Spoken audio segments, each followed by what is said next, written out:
आज अनेक व्यक्ति को आग को बढ़ा इच्छा आग को बढ़ंतु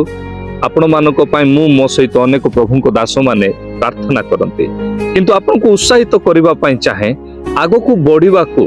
आमको कौन करने को पड़ो मु जागतिक विषय कहूना आत्मिक विषय कहूचे आ प्रभु जीशु ख्रीष्ट कहती तीनोटी विषय को आम जदि देखा प्रथम विषय जहाँ प्रभु जीशु ख्रीष्ट कहती मोहर अनुगामी हेबाकु हेले निजकु अस्वीकार कर।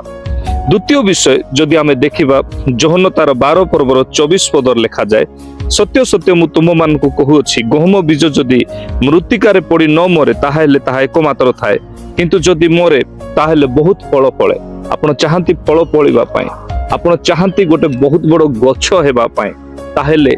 आगको बढ़िबा पई आपणकर बीज मरिबा को पड़िबो। केमिति मरिबा को पड़िबो जोहन पुस्तक तार 1 पर्व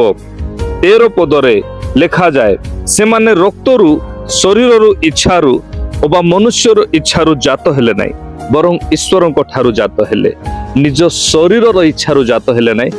थरे मने पकांतु आज आपण प्रार्थना कला बेलको आपनको मन भटकी जाउछे आज आपण ईश्वरଙ୍କର वाक्य पालन कला बेलको आपनको इच्छा हेउ नाही किंतु एठी लिखा जाए से माने निज शरीररु किबा रक्तरु जात हेले नाही ईश्वरଙ୍କର इच्छारु जात हेले ईश्वरଙ୍କର इच्छा को सफल करबा पई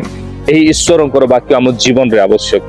जदि आपण चाहुछंती बहुत बड़ गछ हेबा पई ताले वाक्य अनुसार चलंतु निजर शारीरिक दुर्बलता अंधकार लालसा पाप को